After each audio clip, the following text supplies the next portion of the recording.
Hello everyone, আসসালামু আলাইকুম। কেমন আছেন আপনারা সবাই? আশা করি সবাই ভালো আছেন। আমিও আপনাকে অনেক ভালো আছি আল্লাহর রহমতে।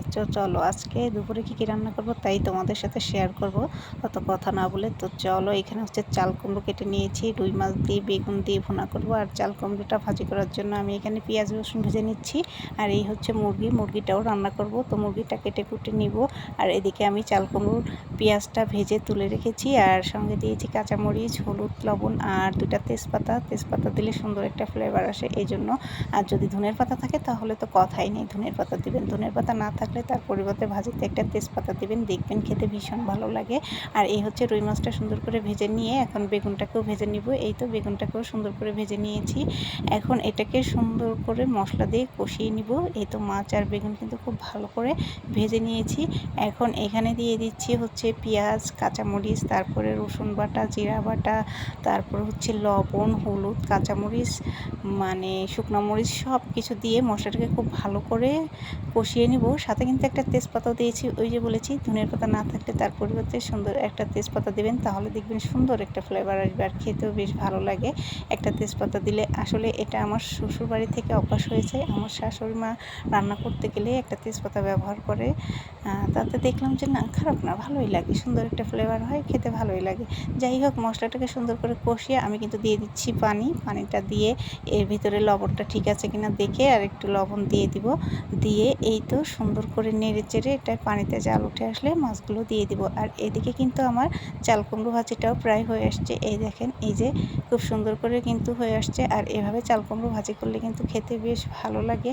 আর আমি যে পেঁয়াজ ব্রেস্তাটা করে রেখেছি না, সেটা আর একটু পরে এটার ভিতরে দিয়ে সুন্দর করে নেড়ে চেড়ে নামিয়ে নিব। যেহেতু একটু পানি আছে, এই জন্য পানিটা সম্পূর্ণ শুকিয়ে নিব।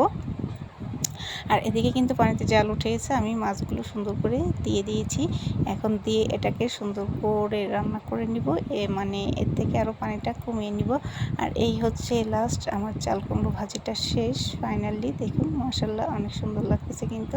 আর এদিকে কিন্তু আমার তরকারিটা হয়ে আসছে। এই যে আমি বেগুনগুলো দিয়েছি, দিয়ে আর 5 মিনিটের মতন এটাকে জ্বালিয়ে তারপরে সুন্দর করে নামিয়ে নিব। তো চলো, এখন আমি চিকেনটাকে রান্না করে নিব। এই তো হলুদ লবণ দিয়ে চিকেনটাকে খুব ভালো করে হাত দিয়ে মেখে নিচ্ছি।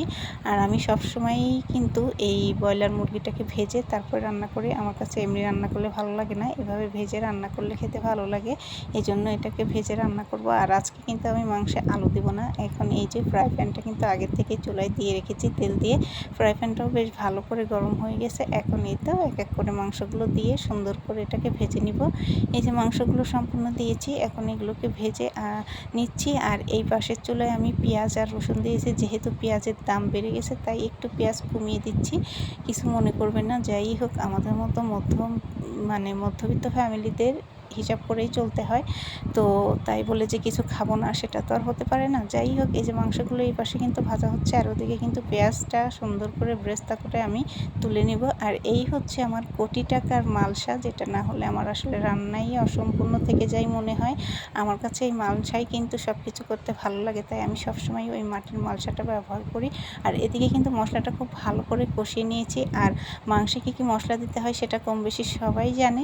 যাই হোক, লবণটা দিয়ে এখন আবার মাংসগুলো দিয়ে সুন্দর করে একটু কষিয়ে নিব। এখানে কিন্তু আদা বাটা, রসুন বাটা, জিরা বাটা, পেঁয়াজ বাটা, তারপর হচ্ছে কিছু কাঁচামরিচ দিয়েছি, আর হচ্ছে আস্ত মশলা দিয়েছি, গরম মশলা। এখন এই যে নেড়েচেড়ে সুন্দর করে এটাকে ঢেকে রান্না করে নিব।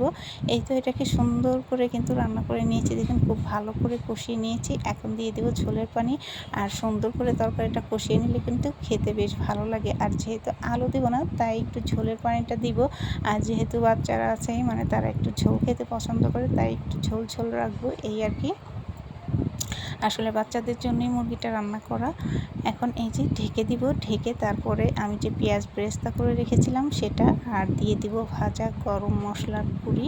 তো জালে উঠে গেছে সুন্দর করে। এখন দিয়ে দিচ্ছি পেঁয়াজ ব্রেস্তা, ভাজা গরম মশলার গুঁড়ি দিয়ে নেড়ে চেড়ে নামিয়ে নিব। আর আজকের ভিডিও এই পর্যন্তই।